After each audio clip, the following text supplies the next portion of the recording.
ओम शांति। ओम शांति। आज की तारीख है 22 अगस्त 2024। साकार महावाक्य के बाबा कहते, मीठे बच्चे, तुमने सारे कल्प में ऑलराउंड पाठ बजाया। अब पाठ पूरा हुआ, घर चलना है। तुमने सारे कल्प में ऑलराउंड पाठ बजाया। अब पाठ पूरा हुआ, घर चलना है। इस बात की खुशी है कि ऑलराउंड पाठ बजाया। ऑलराउंडर पाठ बजाना, ऑलराउंडर पाठ माना सत्युग से लेकर अभी तक सारा पाठ बजाया। तो अब घर चलना है। तो उनको घर जाने की खुशी भी होगी, ऑलराउंडर पाठ की भी खुशी होगी कि हमने बजाया है। ये अनुभव होता है, मैंने ऑलराउंड पाठ बजाया है। बाबा कहते, मीठे बच्चे, तुमने सारे कल्प में ऑलराउंड पाठ बजाया। अब पाठ पूरा हुआ, घर चलना है। 2 प्रश्न है। पहला प्रश्न, तुम बच्चे अपने भाग्य की महिमा किन शब्दों में करते हो? तुम बच्चे अपने भाग्य की महिमा किन शब्दों में करते हो? उत्तर, हम है ब्राह्मण चोटी। हम है ब्राह्मण चोटी। हमें निराकार भगवान बैठ पढ़ाते हैं।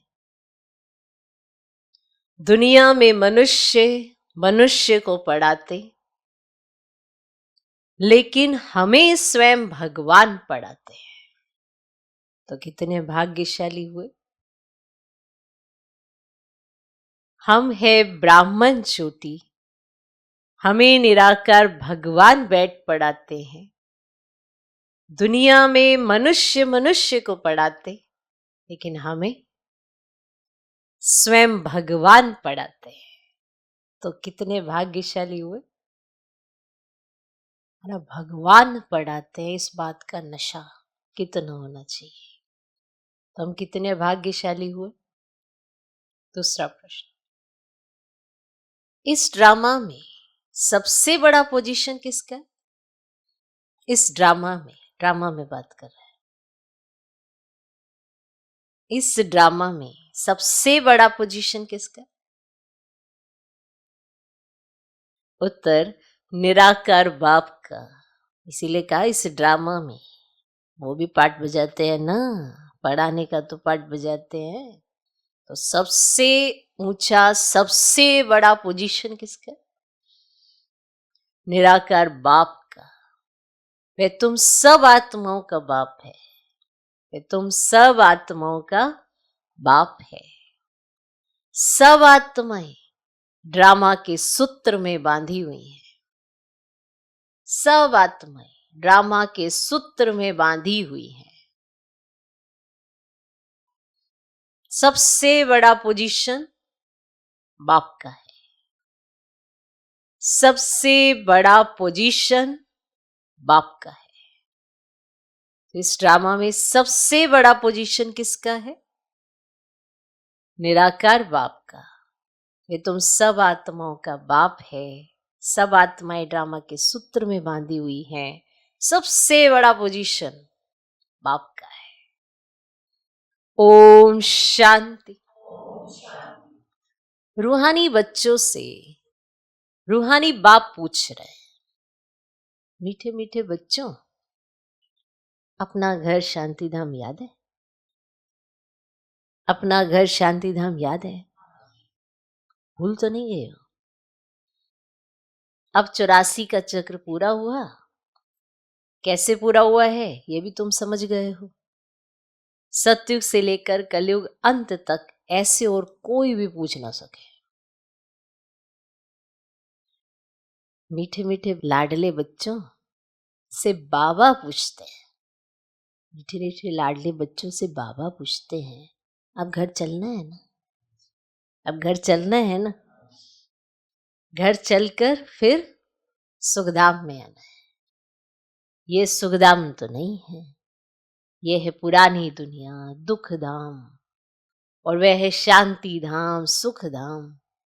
अब इस दुख से मुक्त हो जाना है, मुक्ति धाम।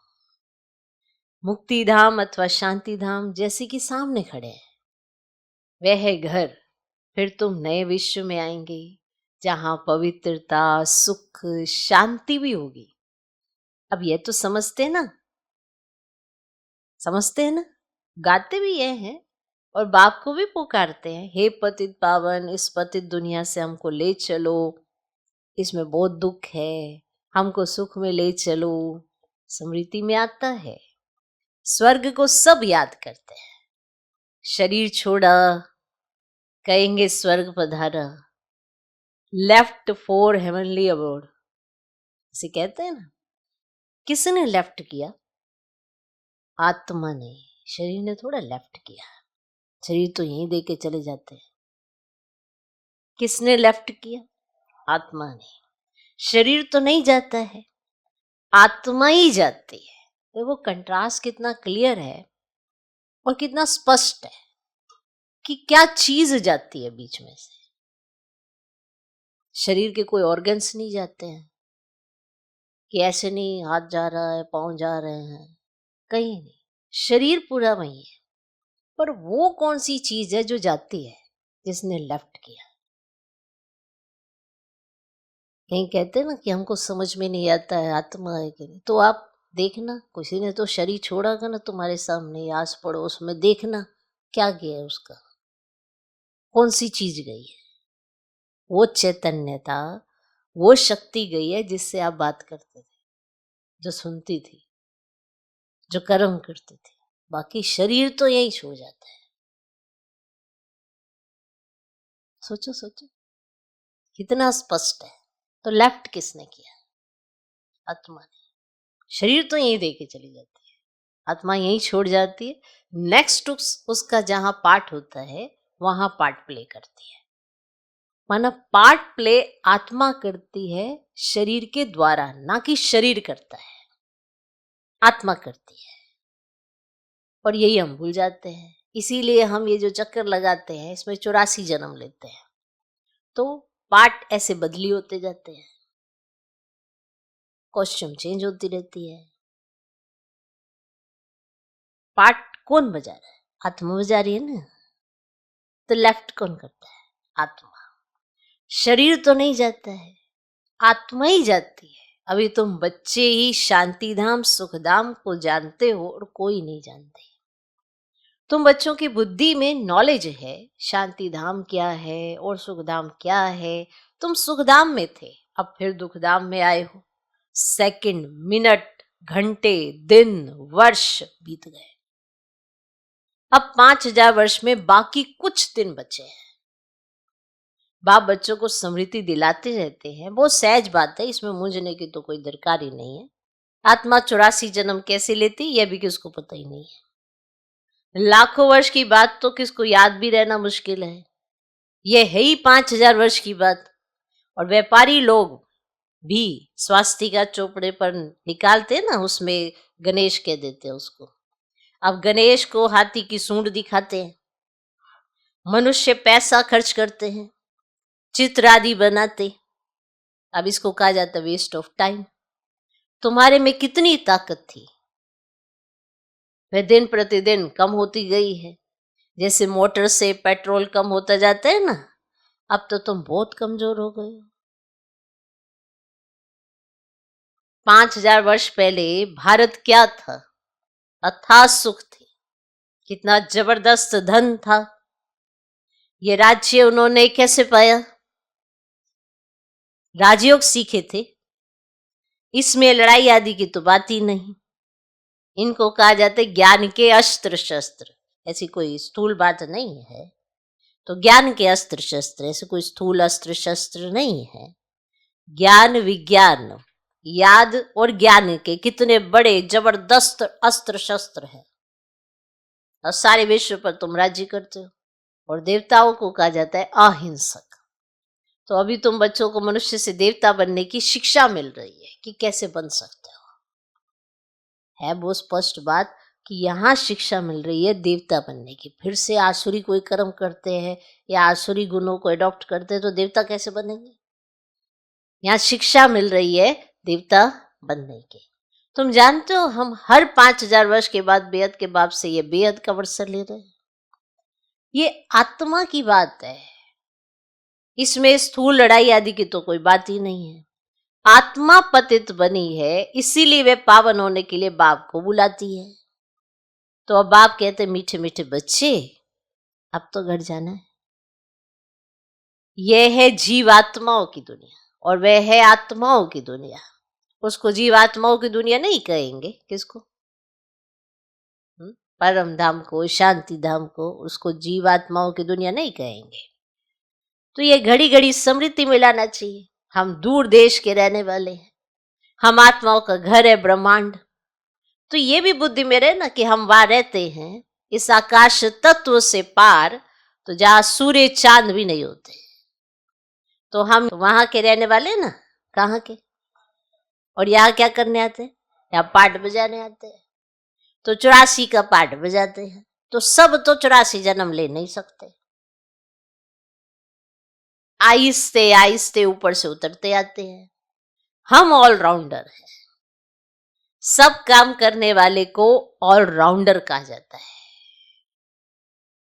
सब काम करने वाले को क्या कहा जाता है? ऑलराउंडर। कि ये ऑलराउंडर है, कोई एक ही तरह का कार्य करता है, कहते नहीं ऑलराउंडर तो नहीं है। सब कार्य जो कर सके उसे कहा जाता है ऑलराउंडर। आप हैं, बनना तो चाहते हैं तो फिर प्रयास भी करना चाहिए ना कि मैं ऑलराउंडर बनूं। तो संगम पर यह चांस मिलता है कि हम ऑलराउंडर पार्ट प्ले करें, हर कर्म करें, यज्ञ की हर सेवा करें। तो इसीलिए ऑलराउंडर शब्द कहा जाता है। बाकी सारे चक्र में ऐसे आना, स्टार्टिंग से आना, लास्ट तक पाठ बजाना, इसे कहेंगे ऑलराउंडर। तो सब काम करने वाले को ऑलराउंडर कहा जाता है। तुम भी ऑलराउंडर हो, आदि से अंत तक तुम्हारा पार्ट है। अब इस चक्र का अंत है तो भी ऊपर से आते रहते हैं। बहुत बच्चे रहे हुए हैं जो ऊपर से आते रहते हैं, वृद्धि को पाते रहते हैं। बाप ने तुम बच्चों को तो हम सो का अर्थ भी समझाया है। वह लोग तो कहते हम आत्मा सो परमात्मा है। उनको तो ड्रामा के आदि मध्य अंत ड्यूरेशन आदि का भी कुछ पता नहीं है। तुमको बाप ने समझाया है इस शरीर में तुम अभी ब्राह्मण हो। प्रजापिता ब्रह्मा द्वारा शिव बाबा ने तुमको अडॉप्ट किया है, पढ़ाते हैं। ये तो याद रहना चाहिए ना। बाप हमको पढ़ा रहे हैं, वह ऊंच से ऊंच भगवान है। सभी आत्माएं इस ड्रामा के धागे में पिरोई हुई है। अभी तुम जानते हो हम शुरू में देवता थे, फिर हम सो क्षत्रिय धर्म में आए, अर्थात सूर्यवंशी से चंद्रवंशी में आए। इतने जन्म लिए, ये सब पता होना चाहिए। ये नॉलेज पहले तुम्हारे में बिल्कुल नहीं थी। अभी बाप ने समझाया है ये वर्णों की बाजोली है। अभी फिर शूद्र से ब्राह्मण बने हो और ब्राह्मण से फिर देवता बनेंगे। विराट रूप दिखाते हैं ना। तुम्हारी बुद्धि में सारा ज्ञान है, कैसे हम नीचे उतरे, फिर ब्राह्मण कुल में आए, फिर डीटी डिनाइस्टी में आए। अभी तुम ब्राह्मण हो चोटी, तो चोटी सबसे ऊंच होती है। तुम्हारे जैसा ऊंच कुल कौन कहलावे? भगवान बाप आकर तुमको पढ़ा गए। तुम कितने भाग्यशाली हो। अपने भाग्य की कुछ महिमा तो करो, इतना नशा तो चढ़ाओ अपने आप को, मैं कितना भाग्यशाली। बाहर में तो सब मनुष्य मनुष्य को पढ़ाते हैं, ये तो है निराकार बाप। ये बाप कल्प कल्प एक ही बार आकर नॉलेज देते हैं। पढ़ाई तो हर एक पढ़ते हैं ना, बैरिस्टर की नॉलेज पढ़कर बैरिस्टर बनते हैं, वे सब मनुष्य मनुष्य को पढ़ाते आते हैं। अब ये है भगवानुवाच। मनुष्य को तो कभी भगवान नहीं कहा जाता है, और वह तो है निराकार। यहां आकर तुम बच्चों को पढ़ाते हैं। पढ़ाई ना सूक्ष्म वतन में ना मूल वतन में पढ़नी होती है, पढ़ाई होती ही यहां है। इसमें मूंझने की तो कोई बात ही नहीं है। स्कूल में कभी स्टूडेंट कहेंगे कहेंगे क्या कि हम मूंझते हैं? स्कूल में कभी स्टूडेंट के हम पढ़ रहे हैं या नहीं पढ़ रहे हैं, हमें मूंझ गए, हम क्या है कहाँ है? कभी ऐसा कहेंगे क्या कि हम मूंझते हैं, हमको निश्चय नहीं होता? कभी ऐसा कहेंगे क्या स्कूल में? पढ़ाई को पढ़कर अपना स्टेटस लेते हैं। ये लक्ष्मी नारायण सत्युग आदि में विश्व के मालिक कैसे बने? कौन सी पढ़ाई की? जब भगवान ने पढ़ाया, वो पढ़ाई अच्छे से की, निश्चय रख करके,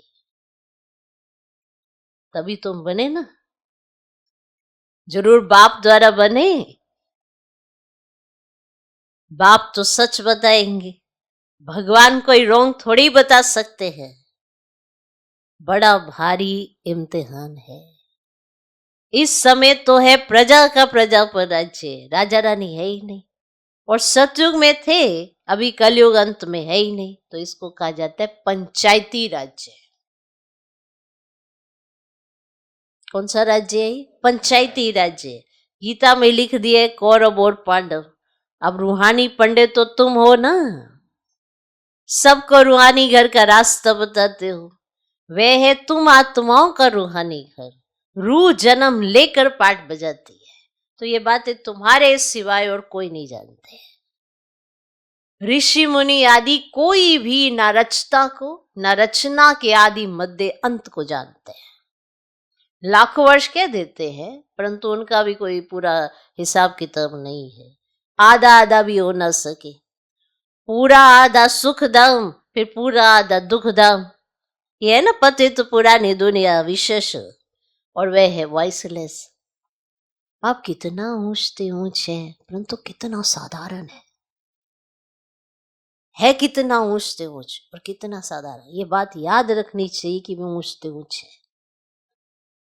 वो साधारण रीति बैठे, इसीलिए हम उनके साथ साधारण हो जाते हैं, समझते नहीं कि वो कौन है। साधारण हो के साधारण ही उनको देखते, साधारण ही उनके साथ ऐसे बातचीत करते, सोचते हैं कि कोई नहीं। और अगर कोई बड़ा आदमी आ जाता है तो कैसे ऐसे ऐसे एक्टिव हो जाते हैं, अलर्ट हो जाते हैं। तो हो गए ना इनके सामने साधारण और दूसरों के सामने अलर्ट। उसको कितना रिगार्ड देते, कोई बड़ा आदमी आता है क्या उतना ही रिगार्ड उससे भी बढ़ के देना चाहिए है उनके लिए? सोचते इनको ये करना चाहिए, इनको ऐसा, हमने क्या किया है नहीं तो सोचते हम क्या कर रहे हैं। हम लेने आए हैं, वो दिए जा रहे हैं, फिर भी रिगार्ड नहीं। और जितना मिल रहा है उस लायक भी है, फिर भी सोचते नहीं है। फिर भी वो हमारा भाग्य हमें याद दिलाते। सोचो, तुम ये सोचो कि तुम ऑलराउंडर पार्टधारी हो, तुम ऑलराउंडर पार्ट बजाते हो। वो इतना नशा चढ़ाते, फिर भी नशा चढ़ता है। मनुष्य की तरफ ज्यादा ध्यान है, भगवान की तरफ ध्यान कम है, तो फिर साधारण ही समझ के बैठे हैं ना। कोई बड़ा आदमी आता है, बड़ा ऑफिसर आता है, उसको कितना रिगार्ड देते हैं? देते हैं ना। बाप कितना ऊंचते ऊंच है, परंतु कितना साधारण है। कोई बड़े आदमी ऑफिसर आदि से मिलते हैं तो उनको कितना रिगार्ड देते हैं। पतित दुनिया में पतित मनुष्य ही पतित का दीदार करते हैं। पावन तो है ही गुप्त, बाहर से दिखाई कुछ नहीं पड़ता है। बाप को कहा जाता है नॉलेजफुल, ब्लिसफुल, तो सब बातें बाप में फुल है। इसीलिए उनको ज्ञान का सागर कहा जाता है। हर एक मनुष्य के पोजीशन की महिमा अलग अलग है। वजीर को वजीर, प्राइम मिनिस्टर को प्राइम मिनिस्टर ही कहेंगे। तो हर एक की पोजीशन के हिसाब से उसका नाम है। वजीर को वजीर कहा जाता है, प्राइम मिनिस्टर को प्राइम मिनिस्टर कहेंगे। तो यह फिर है ऊंचते उच्च भगवान। सबसे बड़ा पोजीशन है निराकार बाप का, जिसके हम सब बच्चे हैं। वहां हम सब बाप के साथ परम धाम में रहते हैं और वह है घर। यहाँ सबको अपना अपना पार्ट मिला हुआ है। कोई एक जन्म का भी पार्ट बजाकर वापस चले जाते हैं तो बाप समझाते हैं ना, ये मनुष्य सृष्टि का वैरायटी झाड़ है, एक ना मिले दूसरे से। आत्मा तो एक जैसी है, माना आत्मा बिंदी स्वरूप तो एक जैसी है, पर शरीर और ये जो फीचर्स हैं एक ना मिले दूसरे से। बाकी शरीर एक ना मिले दूसरे से। नाटक भी दिखाते हैं ना, नाटक देखे होंगे, नाटक भी दिखाते हैं जिसमें एक जैसी दो शक्ल बनाते हैं, जिसमें ऊंझ जाते हैं पता नहीं हमारा पति ये है या ये है, एक ही जैसी दो शक्ल बनाते हैं। देखो बाबा एग्जाम्पल देके समझाना चाहते हैं कि इस वर्ल्ड ड्रामा में एक भी शक्ल एक जैसी नहीं है। उस नाटक में ऐसा बना देते, कहते हम शक्ल है, पर यहाँ पर इस ड्रामा के अंदर कुछ ना कुछ फीचर चेंज रहते हैं। आप ही अगला जन्म लेंगे तो फीचर्स थोड़े से चेंज रहेंगे, समझे? तो उस नाटक में क्या होता है, एक जैसी दो शक्ल बनाते हैं जिसमें मूंझ जाते हैं कि पता नहीं हमारा पति यह है या यह है। तो यह तो बेहद का खेल है, इसमें एक ना मिले दूसरे से। हर एक के फीचर्स अलग अलग है। आयु भले एक जैसी हो परंतु फीचर्स एक जैसे हो ना सके। माना जैसे जुड़वा पैदा होते हैं, आयु भल सेम हो सकती है पर फीचर्स अलग अलग है। हर जन्म में फीचर्स बदलते जाते हैं। कितना बड़ा बेहद का नाटक है, तो उनको जानना चाहिए ना। सारे सृष्टि के आदि मध्य अंत का ज्ञान तुम्हारी बुद्धि में है। हर एक का ड्रामा में जो पार्ट है वही बजाएंगे, और ड्रामा में कोई रिप्लेस हो नहीं सकता या आपकी जगह कोई दूसरा आके आपका पार्ट प्ले कर ले। ड्रामा में कोई रिप्लेस हो नहीं सकता। बेहद का ड्रामा है ना, जन्म लेते रहते हैं, सबके फीचर्स अलग अलग हैं, ठीक है? कितने वैरायटी फीचर्स हैं। देखो आप, आपके भाई बहन, कईयों के 5 होते, कईयों के 7 भाई बहन, सबके फीचर अलग है, होते हैं ना। तो ये नॉलेज सारी बुद्धि से समझने की है, कोई किताब आदि है नहीं। गीता का भगवान हाथ में गीता ले आता है क्या? ये तो ज्ञान का सागर है, पुस्तक थोड़ी ही ले आया। पुस्तक तो भक्ति मार्ग में बनते हैं। तो ये सब ड्रामा में नूद है, एक सेकंड ना मिले दूसरे से। तुम बच्चों को तो सब समझा दिया है, सब समझा दिया है। चक्र पूरा हो फिर नए से शुरू होगा। अभी तुम पढ़ रहे हो, बाप को भी तुम जान गए हो, रचना को भी जान गए हो, मूल वतन से यहाँ आते हो पाठ बजाने। स्टेज कितनी बड़ी है, इनका कोई माप नहीं हो सकता, कोई भी पहुंच नहीं सकते। सागर और आकाश का कोई अंत नहीं पा सकते, इसलिए बेअंत कहा जाता है। आगे इतनी कोशिश नहीं करते थे, अभी करते हैं। साइंस भी अभी है, फिर कब शुरू होगी? जब उन्हों का पाठ होगा। ये सब बातें शास्त्रों में थोड़ी ही है, सुनाने वाले के बदले सुनने वाले का नाम डाल दिया है। ये काली आत्मा वे गोरी आत्मा, अब काली आत्मा इनके द्वारा सुनकर गोरी बनी है। तो नॉलेज से कितना उच्च पद मिलता है। यह है गीता पाठशाला। कौन पढ़ाते हैं? कौन पढ़ाते हैं? भगवान राजयोग सिखाते हैं अमरपुरी के लिए, इसीलिए इसको अमर कथा भी कहा जाता है। जरूर संगम युग पर ही सुनाई होगी। जिन्होंने कल पहले पढ़ा है वही आकर फिर पढ़ेंगे और नंबरवार पद पाएंगे। तुम यहां कितने बार आए हो? अनगिनत। कोई पूछे ये नाटक कब शुरू हुआ है, तुम कहेंगे ये तो अनादि चला आ रहा है। गिनती की बात हो ही नहीं सकती, पूछने का ख्याल भी नहीं आता।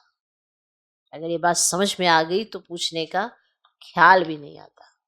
शास्त्रों में सभी है भक्ति मार्ग की कहानियां जो पढ़ते रहते हैं। अब यहां तो अनेक भाषाएं हैं और सत्युग में अनेक भाषाएं आदि होती ही नहीं है। एक धर्म, एक भाषा, एक राज्य की तुम स्थापना कर रहे हो। वे लोग तो शांति स्थापन करने की राय देने वाले को प्राइज देते रहते हैं। जिसने शांति स्थापन करने की राय दी उसको भी प्राइज देते रहते हैं। अच्छा, शिव बाबा तुमको सारे विश्व में शांति स्थापन करने की राय देते हैं, उनको तुम क्या प्राइज देंगे?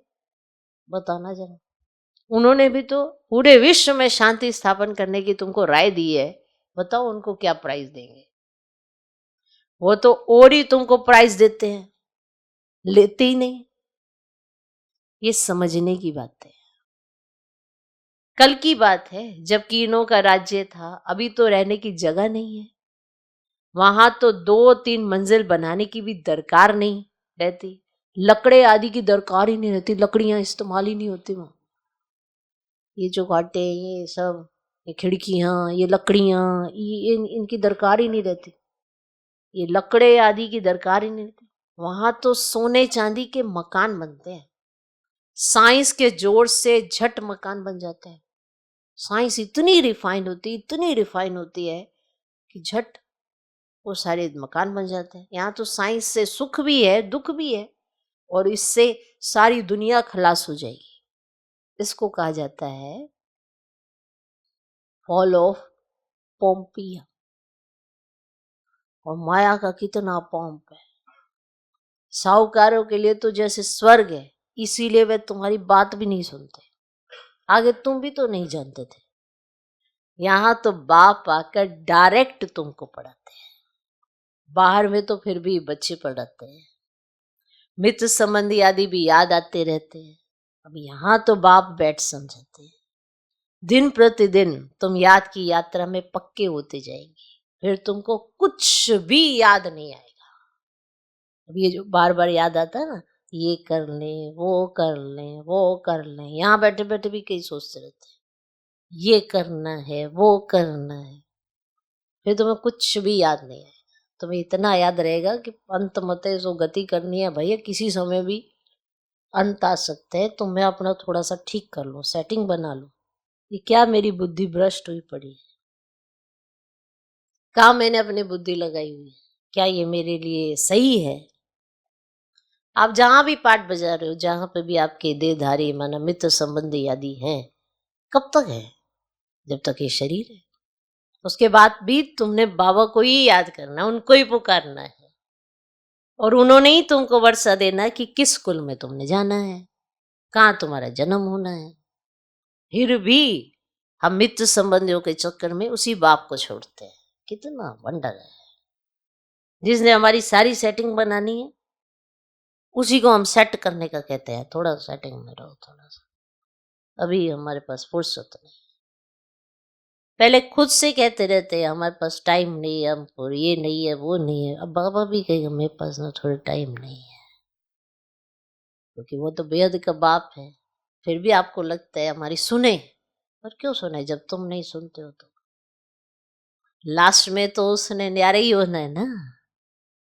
अभी भी तुमको प्यारा नहीं लगता, न्यारा तो है, तुमको प्यारा नहीं लगता क्योंकि तुम्हारे हिसाब की सेटिंग नहीं करता, तुम्हारे हिसाब से नहीं। जैसे माँ बाप होते हैं ना, लौकिक माँ बाप भी बच्चे को कहते हैं ये कर लो, ये कर लो, तो बच्चे का ध्यान कहीं और होता है, तो उस बच्चे को अपने माँ बाप प्यारे नहीं लग रहे होते हैं, अच्छे ही नहीं लगते। वो उसके भलाई के लिए कहते हैं ऐसा करो ऐसा करो, पर बच्चे को कहाँ अच्छे लगते हैं? उसको तो अपने हिसाब, अपनी धुन में सवार है। वही हमारा हाल है। हम अपनी माया की नगरी में उलझे हुए और सोचते बाबा को भी हम माया की नगरी के हिसाब से मॉडिफाई कर ले, हमारे हिसाब से भगवान को चलना चाहिए, तो फिर ठीक है। तो न्यारा हो जाएगा सेकंड में, हमारा क्या होगा? समझे? तो जब तुम इतना याद रखोगे ना कि तुम्हें कौन मिला, कौन पढ़ा रहा, और डायरेक्ट वो तुम्हें पढ़ाता है, इस बात का नशा जितना तुम्हें चढ़ेगा ना, फिर तुम्हारा ध्यान कहीं नहीं जाएगा, फिर मित्र संबंधी आदि याद आएंगे। अब यहाँ से बाहर जाते हैं तो बाहर तो बच्चे ही पढ़ाते हैं, मना सेंटर पर जाते हैं तो बहनें ही पढ़ाती हैं, बाबा के तो बच्चे ही हैं। अब यहाँ आते हैं तो बाबा कहते हैं यहाँ तो मैं डायरेक्ट बैठा हूँ, मैं पढ़ाता हूँ तुमको। अब वहां जाते हो तो मित्र संबंधी आदि याद आते रहते हैं, यहाँ तो बाप बैठ समझाते हैं। दिन प्रतिदिन तुम याद की यात्रा में पक्के होते जाएंगे, फिर तुमको कुछ भी याद नहीं रहेगा। जैसे हो जाता है ना, कई बार अचानक से सब कुछ भूल जाता है, ऐसी ही सारी चीजें विस्मृत हो जाएंगी। आप क्या 5 विकार ये कहाँ आपको हिलाएंगे, कुछ भी याद नहीं रहेगा, सिर्फ घर और राजधानी याद आएगी। जैसे कहीं जाना होता है तो उस जगह की स्मृति आने लगती है ना बार बार, ऐसे ही ऑटोमेटिकली आने लगेगी। लेकिन वो होगा तब जब आज अभ्यास करेंगे, समझा? सिर्फ घर और राजधानी याद आएगी, फिर ये नौकरी आदि याद नहीं आएगी, ये नौकरी आदि याद नहीं आएगी। नौकरी करनी है, ये करना है, धन कमाना है, यहाँ जाना है, ये करना है, वो करना है, फिर ये बिल्कुल भी याद नहीं आएगी। मरेंगे ऐसे जैसे बैठे बैठे हार्ट फेल होते हैं, दुख की बात ही नहीं, हॉस्पिटल आदि तो कुछ भी नहीं होंगे। बाप को जान लिया और स्वर्ग के मालिक बने। तुम्हारा तो हक है, सबका नहीं, क्योंकि स्वर्ग में सब तो नहीं आएंगे ना। तुम्हारा हक है, अगर डायरेक्ट सुन रहे हो तो तुम्हारा हक है सब कुछ लेना, लेकिन तुम कितना लेते हो कितना नहीं लेते हो ये भी सबके ऊपर अपने हाथ में होता है। कितना वो इस बात को, अपनी खुश नसीबी को महसूस कर पाती आत्मा, ये उसके ऊपर हाथ में है। तुम्हारा तो हक है, सबका नहीं, क्योंकि स्वर्ग में सब तो नहीं आएंगे ना। अच्छा, ये बहुत बड़ी बात है कि सब स्वर्ग में नहीं आने वाले हैं, तुम्हारा हक है। और फिर हमारा जो हक है वो लेने वाले बच्चे कैसे होने चाहिए? कार्य करने वाले, बाबा का कहना मानने वाले। हम सबको ना अपना अधिकार याद रहता है, मैं बहुत बार ये बात बताती हूँ, पर कर्तव्य याद नहीं है। लौकिकता में भी आज की डेट में ना सबको अपने अधिकार याद है, मुझे ये अधिकार प्राप्त है, और वैसे भी यूथ को भी अपने अधिकार प्राप्त है। करना क्या है भाई, वो किसी को याद नहीं। कर्तव्य याद नहीं, अधिकार याद है। इसीलिए इंसान अधिकार के लिए कोर्ट कचहरियों के चक्कर काटता रहता है, पर किया उसने कुछ होता नहीं। अगर कर्म करके कुछ सिद्ध करोगे ना तो अधिकार परमात्मा ऑटोमेटिकली दिलाता है। ऐसे ही है, आपने भी अपने कर्मों से बाप को अपने प्यार में खींचना है ना, तो वो आपका अधिकार होगा, तब आपको ऑलराउंडर पार्ट बजाने को मिलेगा। अगर हम कुछ करेंगे ही नहीं, दिल सच्चा साफ ही नहीं रखा बाबा के साथ, एकदम क्लियरिटी नहीं है, अंदर कुछ भरा हुआ है, बाहर कुछ शो करते हैं और सोचते हैं हमारे जो सरकमस्टांस है वो तो हम ही समझ सकते हैं, पर ये सरकमस्टांस नूंदे किसने हैं? आपने अपने कर्मों से। बाप ने नहीं नूंदे, बाप ने तो सबको चांस दिया है ना, सबको चांस दिया है, लेकिन अपने दे अभिमान के वश हमने क्या क्या कर डाला। तो इसीलिए बाबा कहते तुम्हारा हक है, सबका नहीं है, क्योंकि सब तो स्वर्ग में आ नहीं सकते। अच्छा, मीठे मीठे सिकिलदे बच्चों प्रति माता पिता बाप दादा का याद प्यार और गुड मॉर्निंग। रूहानी बाप की रूहानी बच्चों को नमस्ते। हम रूहानी बच्चों की भी रूहानी बाप को नमस्ते नमस्ते नमस्ते। Good morning good morning good morning. धारणा के लिए मुख्य सर, पहला पॉइंट, रूहानी पंडावन सबको रूहानी घर का रास्ता बताना है। रूहानी पंडावन सबको रूहानी घर का रास्ता बताना है। ज्ञान और योग के अस्त्र शस्त्र से सारे विश्व पर राज्य करना है। डबल अहिंसक बनना है। ज्ञान और योग के अस्त्र शस्त्र से सारे विश्व पर राज्य करना है, डबल अहिंसक बनना है। रूहानी पंडा बन सबको रूहानी घर का रास्ता बताना है, ज्ञान और योग के अस्त्र शस्त्र से सारे विश्व पर राज्य करना है, डबल अहिंसक बनना है। दूसरा पॉइंट, 84 जन्मों का ऑलराउंडर पार्ट बजाने वालों को अभी ऑलराउंडर बनना है। बनना है क्या? ऑलराउंडर, या ये चॉइस करनी है मेरे को ना ये कार्य करना आसान है, मेरे को तो यही करना है, मेरे को तो ना ये वाली सेवा दे दो, मेरे को बड़ी अच्छी लगती है, ये वाली ना देना, ये मैंने कभी करी नहीं। तो 84 जन्मों का ऑलराउंड पार्ट बजाने वालों को अभी ऑलराउंडर बनना है, सेवाधारी बनना है, ऑलराउंडर सेवाधारी। तो 84 जन्मों का ऑलराउंड पार्ट बजाने वालों को अभी ऑलराउंडर बनना है, अभी सब काम करने हैं, सब काम करने हैं। बेहद के वैरायटी ड्रामा में हर एक एक्टर का पार्ट देखते हुए हर्षित रहना है। बेहद के ड्रामा में, इस वैरायटी ड्रामा में हर एक एक्टर का पार्ट देखते हुए हर्षित रहना है। आज का वरदान, अविनाशी उमंग उत्साह द्वारा तूफान को तोहफा बनाने वाले श्रेष्ठ ब्राह्मण आत्मा भव। अविनाशी उमंग उत्साह द्वारा तूफान को तोहफा बनाने वाले श्रेष्ठ ब्राह्मण आत्मा भव। उमंग उत्साह ही ब्राह्मणों की उड़ती कला के पंख हैं, इन्हीं पंखों से सदा उड़ते रहो। ये उमंग उत्साह आप ब्राह्मणों के लिए बड़े से बड़ी शक्ति है, नीरस जीवन नहीं है। उमंग उत्साह का रस सदा है। उमंग उत्साह मुश्किल को भी सहज कर देता है, वे कभी दिल शिकस्त नहीं हो सकते। उत्साह तूफान को तोहफा बना देता है। उत्साह किसी भी परीक्षा व समस्या को मनोरंजन अनुभव कराता है। ऐसे अविनाशी उमंग उत्साह में रहने वाले ही श्रेष्ठ ब्राह्मण है, जिनका उमंग उत्साह कभी कम नहीं होता, ऐसी आत्मा। आज का स्लोगन, शांति की वास धूप जगा कर रखो, शांति की वास धूप जगा कर रखो तो अशांति की बांस समाप्त हो जाएगी। धूप जलाते हैं, अगरबत्ती जलाते हैं, किसी लिए? बांस खत्म करने के लिए, और कोई पूजा के लिए नहीं।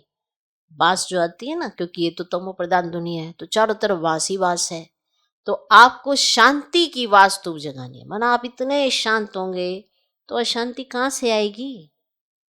कई कहते हैं हमने किसी को कुछ नहीं कहा, वो सामने से बिगड़े जा रहे थे तो हमने बस रिप्लाई किया, पर रिप्लाई करने का अर्थ ही है तुम अशांत हो, तुम्हारे अंदर शांति नहीं है। वरना अगर तुम्हें पता चल जाए कि सामने से कोई अशांत है और तुम शांत हो, तो तुम आराम से शांति से बैठ जाओगे कि सामने क्रोध आ रहा है, क्रोध का कुछ अंश पैदा हो रहा है, और अगर आप, क्योंकि आपके भी 5 विकार अभी खत्म तो नहीं हो गए, तहस नहस तो नहीं हो गए, वो फिर आ जाएंगे। इसीलिए शांति की वास्तु जगा के रखो तो अशांति की बांस खत्म हो जाएगी, समाप्ति हो जाएगी। आप अशांत होंगे ही नहीं, ना ही किसी को आपसे यह अशांति की बात आएगी, ना ही किसी को यह लगेगा कि आपको क्रोध आता है, इरिटेट हो जाते हो, फ्रस्ट्रेट हो जाते हो। ये शब्द भी आपके जीवन से निकल जाएंगे अगर आप शांति की वास्तु जगाएंगे तो। ओम शांति।